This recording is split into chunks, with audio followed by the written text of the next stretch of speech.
Hello everyone, welcome back to future fabric. আজকে আমি যাচ্ছি হচ্ছে হাপানিয়া মানে শিল্প মেলার মধ্যে। আমাদের অ্যাকচুয়ালি প্ল্যান হয়েছিল আমি, সায়ন্তিকা দিদি, সৈকত, তারপর শ্রেয়া, অনেকজন মিলিয়ে প্ল্যান হয়েছিল, বাট হয়নি সেটা। আজকে শুধু এখন আমি আর সায়ন্তিকা দিদি যাচ্ছি। যাই দেন গিয়ে ব্লগটা কন্টিনিউ করছি, দেখতে থাকো। আশা করছি আজকের ছোট্ট মোটো ব্লগটাও তোমাদের অনেক ভালো লাগবে। কিছুক্ষণ একটু দাঁড়িয়ে নিজের মাথার চুলগুলো একটু ঠিকঠাক করে নিজেকে একটু ভালোভাবে দেখে মনে হলো যে না ঠিক আছে, এবার রেডি টু গো। তো ফাইনালি আমি বেরিয়ে গেছি, বেরিয়েই গাড়ি নিয়ে নিয়েছি। আর আমি সেই বুঝেই দিদিকেও কল করে দিয়েছি যে দিদি তুমি বেরিয়ে চলে এসো। আর আমার বাড়ি থেকে মেলার এখানে যেতে 5 মিনিটও লাগে না ঠিক করে, আর দিদির এখান থেকে আসতে মোটামুটি 10-15 মিনিট লেগে যায়। তো সেজন্য আমি দিদিকে আগেই বলে দিয়েছি, বাট আমি জানতাম না যে রবিবার বলে এতটা ভিড় হবে যে আমি রাস্তার মধ্যে জ্যামে এতক্ষণ পর্যন্ত ফেসে থাকবো।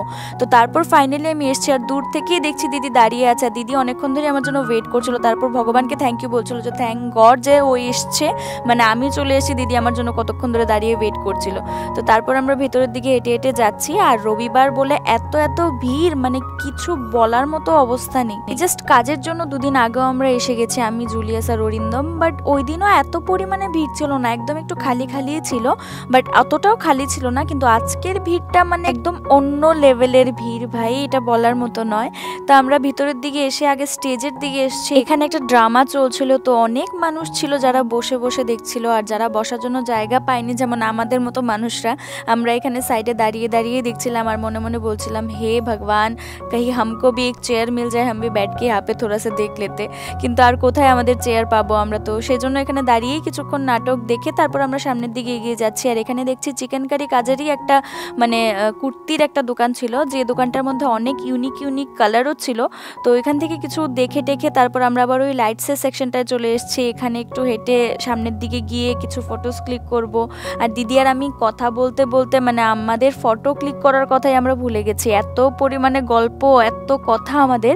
আর কিছুদিন দেখা না হলেই মনে হয় যে অনেকগুলা কথা আমাদের জমে গেছে। তো এই ব্রিজটার মধ্যে আবার উঠেছি, আর দিদি এখানে দাঁড়িয়ে দাঁড়িয়ে বলছে চল না এখানে দাঁড়িয়ে আমরা টাইটানিক পোজ দিই। আমরা বলছিলাম দিদি ঠিক আছে পোজ দিতে পারি, বাট আমাদের এখানে ফটো তুলে দেওয়ার মতো কেউ নেই। দিদি বলছে কেউ একজনকে র্যান্ডাম ধরেই বলে দেবো যে ভাইয়া আমাদেরকে একটু ফটোস ক্লিক করে দাও, বাট তারপর আর হলো না আমাদের সেরকমভাবে ফটোটা ক্লিক করা। তো তারপর আমরা এখানে একটু কিছুক্ষণ দাঁড়িয়ে আবার একটু উপরের দিকে চলে যাচ্ছি। মানে পুরোটা মেলা আমি আজকে একদম মনের মতো ঘুরে দেখবো বলে বাড়ি থেকে প্ল্যানই বানিয়ে এসেছি। তো তারপর আমরা উপরের দিকে চলে যাচ্ছি, আর আমরা শুধু সৈকতকে নিয়ে ডিসকাস করছিলাম যে ভাই ওর তো লস হয়ে গেল। আমরা অ্যাকচুয়ালি মানে দুজন এসে এত গল্প গুজব করছি, এত মজা করছিলাম যে সৈকত থাকলে আরও বেশি মজা হতো। তো তারপর আমরা উপরে এসে দেখছি কি এখানে মেবি মানে ত্রিপুরারই কোনো একজন মিনিস্টার এসেছিলেন। তো ওনাকে ঠিক করে দেখতে পাইনি, কারণ অনেকটাই ভিড় ছিল, কে এসেছিল ঠিক করে সেটাও জানি না। তো তারপর আমরা এখান থেকে একটু সামনের দিকে হেঁটে গিয়ে তারপর ওইখানে আমরা যে ওই দিন দাঁড়িয়েছিলাম যে মানে রাম মন্দিরের যে স্ট্রাকচারটা ছিল ওইটার ভিতরেই আমাদের মানে ওই ইউনিভার্সাল এক্সপোর মতনই একটা এক্সপোর মতো করেছে এখানে ভিতরে। মেবি এটা ইউনিভার্সাল এক্সপোই হবে, বাট আমি ঠিক জানি না। তো সেই জন্য এখানে অনেক জায়গারই মানে দেশের অন্যান্য জায়গারও মানে অন্যান্য দেশেরও অনেকগুলো স্টল ছিল। তো আমরা ভিতরের দিকে এসেছি, আর দেখো মানে মেলার থেকে ভিড় হচ্ছে মানে এই মেলাটার মধ্যে, মানে ভিতরের যে ইউনিভার্সাল এক্সপো যেটা ছিল সেটার মধ্যে অনেক ভিড়, কারণ এখানে অনেক কিছু পাওয়া যাচ্ছিল। এখানে যেমন দুবাইয়ের কিছু কুর্তি ছিল, বাট এই জিনিসগুলো না মানে একটাই প্রবলেম, এই জিনিসগুলোর কাপড়গুলো যেমনই ভালো হোক না কেন কিন্তু ওভার রেঞ্জের হয়, অনেকটা কস্টলি। আর আমি করেছি আরেক কাণ্ড, এই ভিডিও বানাতে গিয়ে আমি দিদিকে বলেছিলাম দিদি তুমি আমার সাথে সাথে হেঁটে হেঁটে আসো, তার জন্য আমি পেছনে দেখতেই ভুলে গেছি। আর এখানে ধাক্কা বাস লাগতেই ছিল, সেই মোমেন্টে আমি সরে গেছি, পুরো মোয়ে হয়ে গেছিলো আমার। তো যাই হোক তারপর আমরা সামনের দিকে এসে ব্লাউজের দোকানটার মধ্যে দাঁড়িয়েছে, অনেক ইউনিক কালেকশনস ছিল ভাই। তো তারপর আমরা এখানে এসেছি একটা জুতির দোকানের মধ্যে, অনেক ভ্যারাইটি ছিল। দিদি বলছিল এখান থেকে একটা জুতি নেবে, তো দিদি তার জন্য এখানে ট্রাই করছিল। এই রেড কালারের জুতিটা দিদির খুবই পছন্দ হয়েছে, তো দিদি পরে দেখছিল যে একটু কমফোর্টেবলও ছিল, বাট তারপরে কালারটা চেঞ্জের জন্য দিদি অন্য আরেকটা কালারও ট্রাই করলো। উনি আমাকেও বলছে যে ম্যাডাম আপ ভি লে লিজিয়ে, বাট আমি ওইখান থেকে নিইনি। তো তারপর আমরা এখান থেকে বেরিয়ে দেখছিলাম হোয়াইট কালারের একটা ড্রেস ছিল, ভাই আমার পুরো মন এসে গেছে ড্রেসটার মধ্যে। আমার মনে হচ্ছিলো যে আমি এখান থেকে নিয়েই নিই ড্রেসটা, বাট সত্যি বলতে কি মানে আমার অত বাজেট ছিল না তখন এই ড্রেসটা নেওয়ার মতো, তো সেই জন্য আমি এটা স্কিপ করে গেছি। তো সামনের দিকে হেঁটে হেঁটে যাচ্ছিলাম, বাট মানুষের জন্য এগোতেই পারছিলাম না, এত পরিমাণে ভিড় ছিল। কিন্তু তারপরও ভিড়ের ধাক্কাধাক্কি সহ্য করে একটু সামনের দিকে এসেছি একটা ইয়ারিংসের দোকানে, আর আমি তো ইয়ারিংসের জন্য ভীষণই পাগল। खरीद लो প্রথমে ভাবছিলাম যে এখান থেকে ইয়াররিংস নিয়ে নেব, কিন্তু তারপর হঠাৎ করে মনে পড়লো যে বাড়িতে যখন আমি যাব আমার মা আমাকে বলবে তোর আর বাড়িতে ফিরতে হবে না, আমি এত পরিমাণে ইয়াররিংস কিনে জমিয়ে ফেলেছি ঘরের মধ্যে। তো তারপর আর নিলাম না এটা, তো না নিয়ে আমরা এবার নিচের দিকে চলে যাচ্ছি।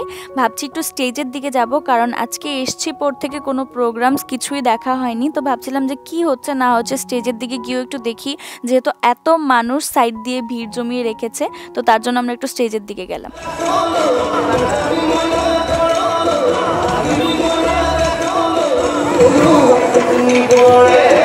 বিহু ডান্স হচ্ছিল আর প্রোগ্রামটা বেশ ভালোই লাগলো, কিছুক্ষণ দাঁড়িয়ে আমরা দেখেওছি। আর অনেকজন মানুষ ছিল, মানে এত পরিমাণে ভিড়, সত্যি মানে ভাবা যায় না এত পরিমাণে ভিড় ছিল।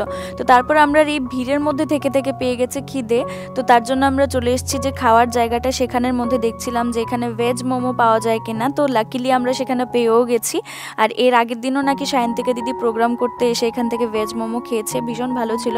তো তার জন্য আমরা এখান থেকে ভেজ মোমো যেটা ছিল তো সেটাই নিয়েছি। নেওয়ার পর এবার আমরা বসে বসে খাচ্ছি গল্প করতে করতে। খাওয়া দাওয়া শেষ, এবার আমরা একটু বাইরের দিকে যাব। আর তোমাদেরকে জাস্ট একবার ভিড়ের নমুনাটা দেখিয়ে দিচ্ছি, দেখো কত মানুষ। কারণ রবিবার বলে সবাই একটু ফ্রি থাকে, তো সেজন্য সবাই এসছে, আমরাও এসছি রবিবার বলেই। তো যাই হোক, তারপর বাইরের দিকে যাচ্ছি, গিয়ে আবার আমাদের মানে আরও দেখতে এসছি যে কি আছে না আছে, কোন সাইডটা আমাদের ঘোরা হয়নি সেই জিনিসটা দেখছিলাম। দিদি আমাকে বলছিল যে সব সাইড দেখেছে কিন্তু একটা গলিও ছাড়বো না, সব দেখেই আজকে বাড়িতে যাব। তাই আমি বললাম ঠিক আছে চলো দিদি, প্রত্যেকটা গলি ঢুকে আমরা দেখবো যে কি স্টল আছে না আছে। তো এখানে দুলনা, চেয়ার, অনেক কিছু দেখছিলাম। আমি দিদিকে সব কটা জিনিস দেখেই বলছিলাম দিদি তুমি আমাকে গিফট করো, দিদি তুমি আমাকে গিফট করো। দিদি বলছে ঠিক আছে তুই বিয়ে কর, আমি গিফট করবো। তো আমি বলছিলাম দিদি আমি মানে গিফট পাওয়ার জন্য কি এখন আমার বিয়ে করতে হবে? দিদি বলছে হ্যাঁ এটাই করতে হবে, নইলে তোকে বিয়ে করানোর জন্য রাজি করানো যাবে না, ওই রকম কথাই বলছিল। তো যাই হোক, তারপর আমরা এবার এখান থেকে বেরিয়ে যাচ্ছি। সাডেনলি আমাদের অন্য আরেকটা প্ল্যানও হয়েছে যে আমরা এখান থেকে বেরিয়ে ডিরেক্ট বাড়ি যাব না, তার আগে আমরা অন্য আরেকটা জায়গার মধ্যে যাব। কোথায় যাচ্ছি এক্ষুনি দেখে নাও। এই যে আমরা একটু ডমিনোজের মধ্যে এসেছি, কারণ হাপানিয়া মেলার একদম অপোজিট সাইডেই হচ্ছে ডমিনোজ। তো পিৎজা খেতে খুব ইচ্ছে করছিল, অনেকদিন ধরেই কোথাও যাওয়া হচ্ছিল না, তো সেই জন্য আমরা ভিতরে এসেছি। फाइनली हम लोगों को मिरर मिला गाइस, लेकिन ये मिरर बहुत ही गंदा है भाई, इतना ज्यादा गंदा है कि बोलने लायक नहीं है, और बहुत चिपा भी है, चिपा एकदम चिपार मध्य। তো তারপর আমি এখানে বসে বসে ওয়েট করছিলাম, দিদি গেছে অর্ডারটা দেওয়ার জন্য। অনেকটাই ভিড় ছিল, অনেকে হয়তো বা সুইগির মাধ্যমে অর্ডার করেছিল, সেজন্য একটু মানে ওরা বিজি ছিল। তো তারপর আমরা অর্ডারটা করে দিয়ে এসে এখানে বসে ফটোস ক্লিক করছি, ভিডিও বানাচ্ছি। আর মানে যা পাগলামি করি দিদি আর আমি যখনই একসাথে হই, মানে সেটা বলার মতো নয়। আর আমাদের এই গ্রুপটার মধ্যে একজনেরই কমি আমি ফিল করছি, যার জন্য আমার হঠাৎ করে মনে পড়ে মন খারাপ হয়ে গেছে, সেটা হচ্ছে আমাদের রিম্পাদি। তো যাই হোক, রিম্পাদি আসলে আমরা আবার সেরকমভাবে বেরোবো, এনজয় করবো। তো আমাদের ফাইনালি পিৎজাটাও চলে এসছে, তো এবার আমরা খাবো পিৎজা। তারপর খাওয়া দাওয়া সেরে এখান থেকে বেরোবো, বাট খাওয়ার সময় নো কথাবার্তা।